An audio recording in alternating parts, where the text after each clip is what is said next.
Hi everyone, welcome to my YouTube channel. तो आज के इस क्लास में हम लोग देखेंगे कि रेस्पिरेटरी सिस्टम में अप्रॉक्सीमेट आधा से ज़्यादा हम लोगों ने देख लिया, पढ़ लिया। उसके बाद आगे का टॉपिक देखने से पहले एक बार रिवीजन कर लेते हैं जो पीछे का पढ़ा है।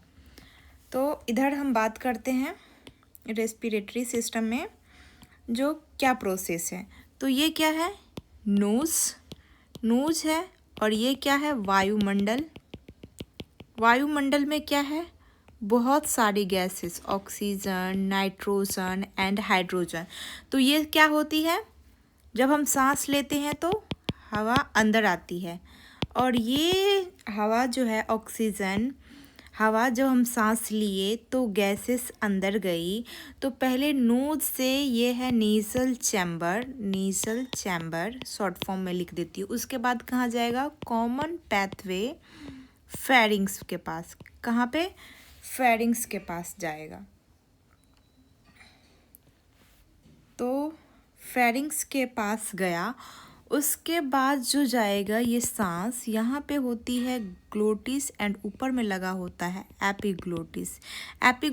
ये कॉमन पाथवे है जो फेरिंग्स, श्वास और भोजन दोनों के लिए, श्वास और भोजन दोनों के लिए है कॉमन पाथवे।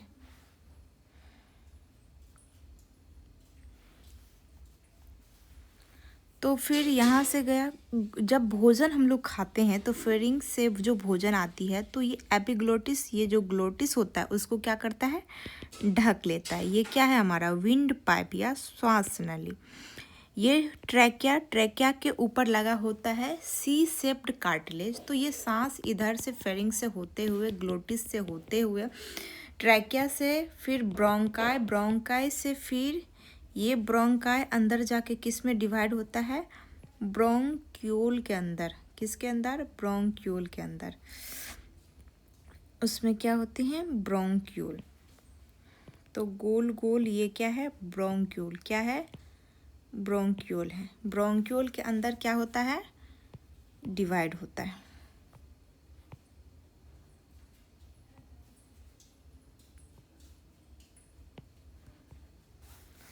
ब्रोंक्यूल के अंदर डिवाइड होता है। और ये जो है वो लंग्स की कवरिंग है जिसको हम बोलते हैं प्लूरा।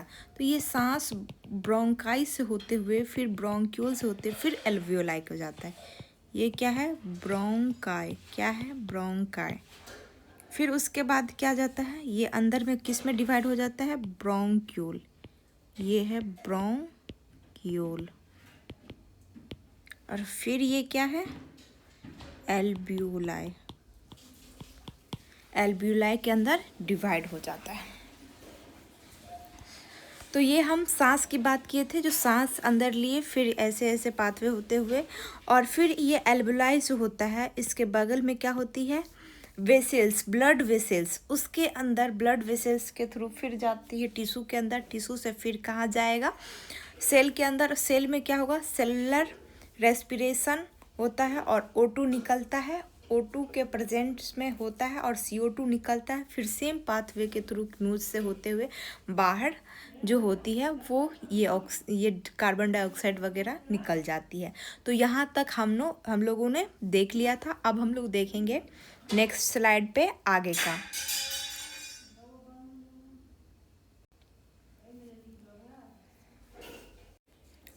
अगर हम बात करें सामान्य ब्रीथिंग की, तो जब हम यहाँ पे हम बात करें, नोट पॉइंट करके लिखिएगा।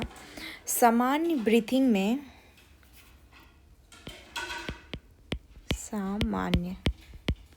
सामान्य ब्रीथिंग में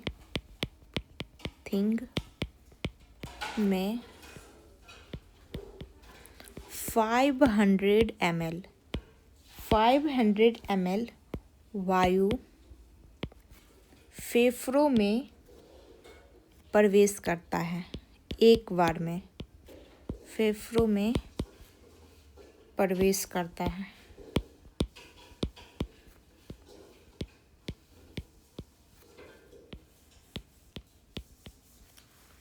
फेफड़ों में प्रवेश करता है।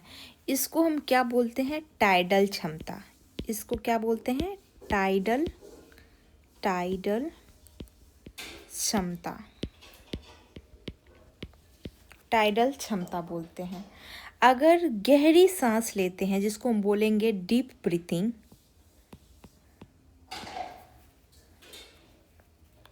डीप ब्रीथिंग में क्या होता है, डीप ब्रीथिंग में फेफड़ों में एक बार में क्या हो जाता है, 3.5 लीटर वायु जाती है। फेफड़ों में कितना होता है, 3.5 लीटर। डीप ब्रीथिंग में इसकी क्षमता कितनी हो जाएगी, 3.5 लीटर, 3.5 लीटर ऐसे करके।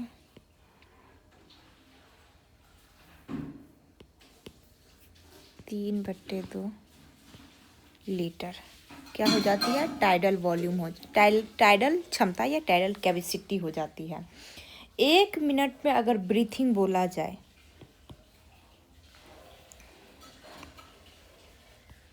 1 मिनट में कितना बार होता है, 1 मिनट में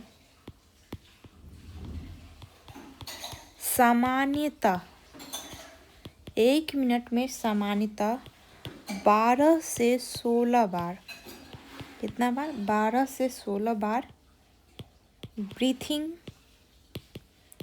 करता है। कोई भी इंसान जो 1 मिनट में कितना बार सांस लेता है और छोड़ता है, तो 12 से 16 बार, उसमें 14-15 भी हो सकता है, तो इतना बार करता है।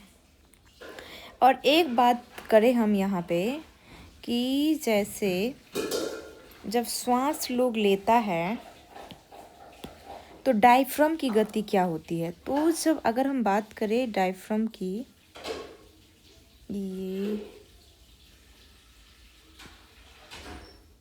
ये अगर हम डायफ्राम की बात करें तो डायफ्राम जब सांस लेते हैं तो क्या होता है, फेफड़ों में क्या आती है, ऑक्सीजन, तो वो फूलता है। तो डायफ्राम जो होगा वो नीचे की ओर गति करेगा, किसकी ओर, नीचे की ओर। और जब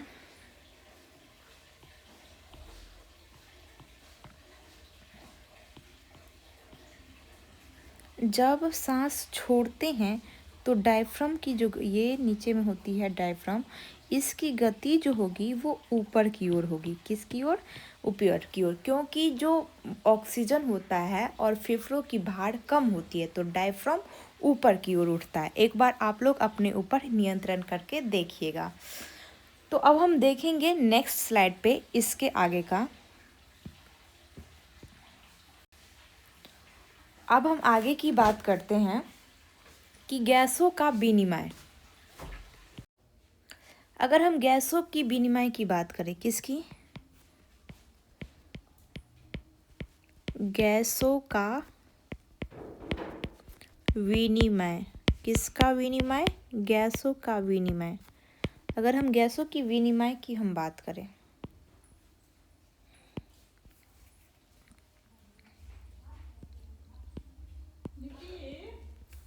यहाँ पे हम अगर गैसों की विनिमय की बात करें, ये हमारा क्या है, ट्रैकिया, उसके बाद ब्रोंकाई, फिर क्या होगा, अंदर में जाके डिवाइड होगा ब्रोंक्यूल में, तो ये ब्रोंक्यूल है और इसमें लगी है कूपिका, इसमें लगी है कूपिका।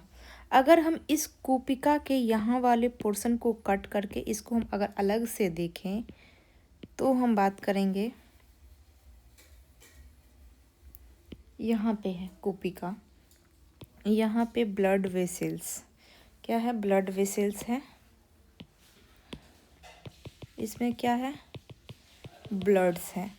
देखिए जब सांस लेता है तब जो ब्रोंकाई से होते हुए, ब्रोंक्यूल से होते हुए जो ऑक्सीजन आती है किसके अंदर, एल्वियोलाई के अंदर, उसके बाद कहाँ जाएगी, ब्लड वेसल से होते हुए किसके पास जाती है, सेल और टिश्यू के पास।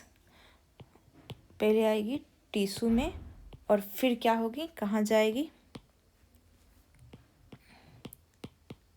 सेल के पास। तो ये हमारा क्या है, रक्त है। देखिए ये क्या हो गया, ये वाला पोर्शन जो हो गया वो सेल हो गया, तो उसमें ऑक्सीजन की मात्रा कम और CO2 क्या होती है, अधिक होती है। तो अधिक होते हुए फिर ये क्या हो जाएगा, जब हमारा ये रेस्पिरेशन का प्रोसेस हो गया, ऑक्सीजन के प्रेजेंस में क्या होता है, ग्लूकोज टूटता है, कार्बन डाइऑक्साइड, वाटर और एनर्जी बनता है। तो कार्बन डाइऑक्साइड अधिक होगा ही सेल के अंदर। ये हमारा सेल वाला पोर्शन है जहाँ पे ऑक्सीजन और CO2 लिखे हैं, और ये ब्लड वेसल्स है। तो ये फिर ऑक्सीजन आती है और फिर ये क्या होगा, CO2 जाएगा और फिर ये CO2 ऐसे सेम पाथवे के थ्रू बाहर निकल जाएगा। जब वायु में रहती है तो ऑक्सीजन की मात्रा कितनी होती है, 21%, और वहाँ पे कार्बन डाइऑक्साइड की मात्रा कितनी होती है, 0.03%, और नाइट्रोजन की मात्रा वायुमंडल में 78% की होती है। यहाँ पे रेस्पिरेशन का, सेल के अंदर रेस्पिरेशन का प्रोसेस हुआ तो ऑक्सीजन यहाँ पे कम है और कार्बन डाइऑक्साइड यहाँ पे क्या होता है, ज़्यादा बन जाती है। इसको क्या करते हैं, फिर सेम पाथवे के थ्रू इसको क्या करता है, बाहर किया जाता है। ये जो ब्लड वेसल्स हैं, तो यहाँ पे ये देखा हुआ है कि यहाँ पे क्या होता है, ऑक्सीजन कम रहती है और क्या हो जाता है, कार्बन डाइऑक्साइड ज़्यादा रहता है इस ब्लड में। तो फिर ये रेस्पिरेशन का जो प्रोसेस, ये ऑक्सीजन आया वायुमंडल से होते हुए nose, pharynx, trachea, bronchi, bronchiole, फिर उसके बाद सेम पाथवे के थ्रू ये क्या हो जाएगा, बाहर चला जाएगा कार्बन डाइऑक्साइड। जिधर से ऑक्सीजन आया उधर से कार्बन डाइऑक्साइड चला जाएगा। तो अब हम देखेंगे नेक्स्ट स्लाइड पे।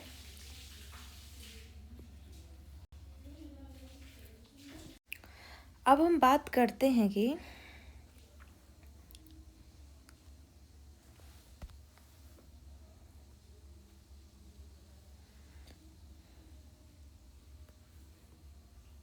एक सेकेंड।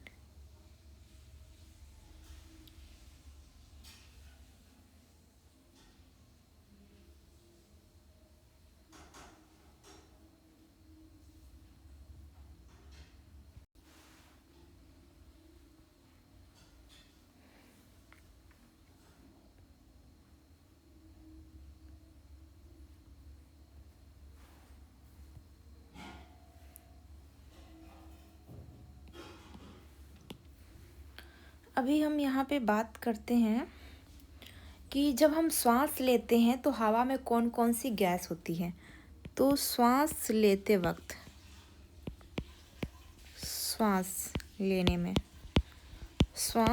में जब श्वास में लेते हैं तो क्या होता है, नाइट्रोजन कितनी होती है, 78% होती है।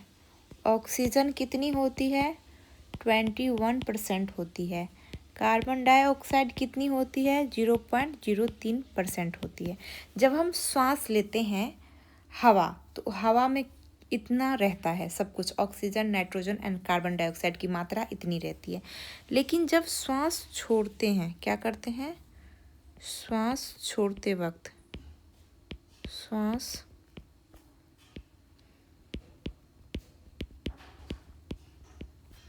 छोड़ने पर वायु जो होती है, वायु कितना होता है उस टाइम में, ये किसका होगा, अंदर का होगा, हमारे ब्लड का होगा।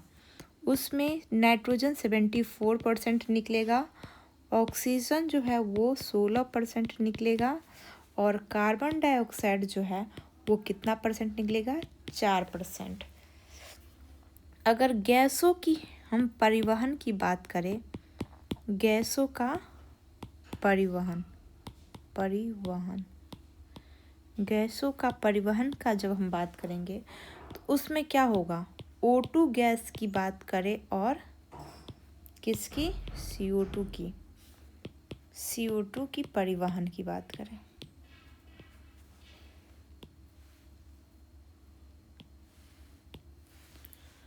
O2 गैस, अगर हम O2 गैस की बात करें तो उसमें परिवहन में क्या होगा, O2 गैस के परिवहन में हीमोग्लोबिन जो होगा उसके साथ जुड़ेगा ऑक्सीजन। हीमोग्लोबिन, हीमोग्लोबिन के साथ क्या जुड़ेगा? ऑक्सीजन। तो मिल के क्या बनाएगा? Oxy haemoglobin.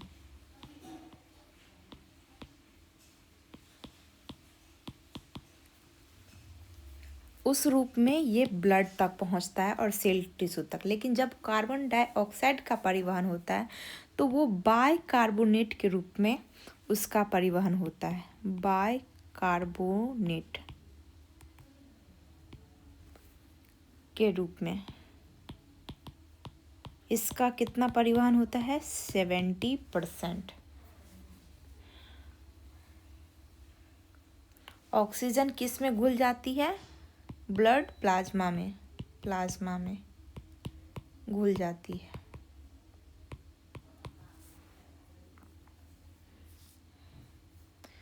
तो अब हम देखते हैं नेक्स्ट स्लाइड पे।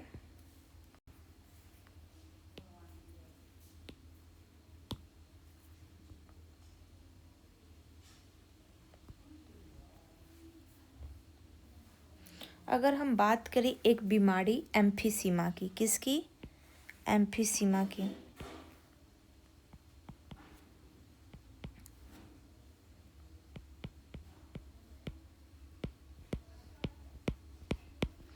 एम्फीसेमा की अगर हम बात करें तो उसमें क्या होता है?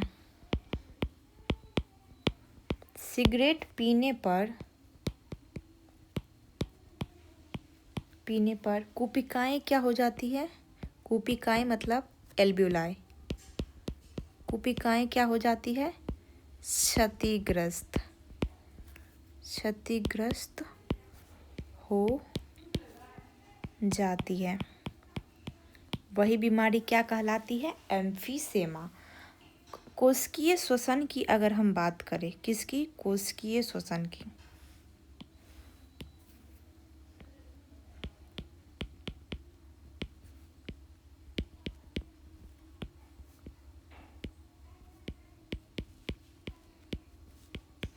कोशिकीय श्वसन की अगर हम बात करें तो ये कहाँ पे होता है? माइटोकॉन्ड्रिया में।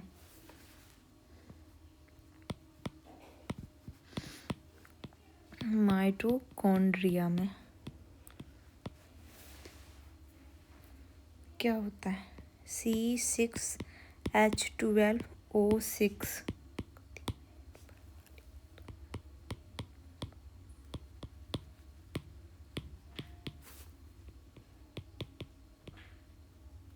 एनर्जी। C6H12O6 ये क्या है? ग्लूकोज। क्या है? Glucose.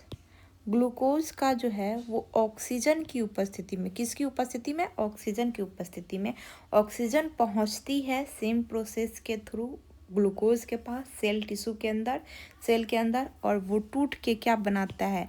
Oxygen, carbon dioxide, water and energy. वही क्या होता है? कोशिकीय श्वसन। ये कोशिकीय श्वसन कहाँ पे होता है? माइटोकॉन्ड्रिया में। माइटोकॉन्ड्रिया को क्या बोला जाता है? ऊर्जा गृह, power house of the cell भी इसको बोला जाता है। यहाँ पे अगर हम बात करें रेस्पिरेशन में, अब थोड़ा ही बचा हुआ है, क्लास ख़त्म ही होने वाला है। अगर हम बात करें C6H12O6 ये क्या है? ग्लूकोज का फॉर्मूला। अगर ऑक्सीजन की अनुपस्थिति में, किसी में? अनुपस्थिति में, अगर ऑक्सीजन की अनुपस्थिति में ये होता है, ये यहाँ पे क्या है? एब्सेंट है। एब्सेंट क्या? ऑक्सीजन की। तो फिर क्या बनेगा? पायरुविक अम्ल प्लस कितनी एटीपी? तो 2 एटीपी। ये कौन सा रेस्पिरेशन है? ये जो है वो अवायवीय श्वसन है। लेकिन ऑक्सीजनेटेड रेस्पिरेशन, जिसमें ऑक्सीजन उपस्थित हो, वायवीय श्वसन, वायवीय श्वसन, उसमें क्या होता है? माइटोकॉन्ड्रिया,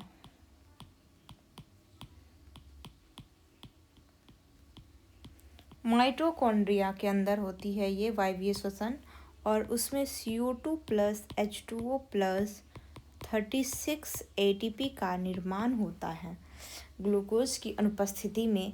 तो पायरुविक अम्ल जो बनता है अवायवीय श्वसन में कितने बनते हैं? 2 ATP एंड वायवीय श्वसन ये अवायवीय है, और जब वायवीय हो तो 36 ATP बनता है।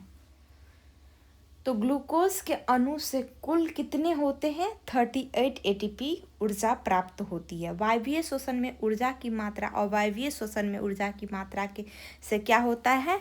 अधिक होता है। जब बहुत ज़्यादा लोग क्या होता है, दौड़ता उड़ता है, बहुत ज़्यादा दौड़ने लगते हैं।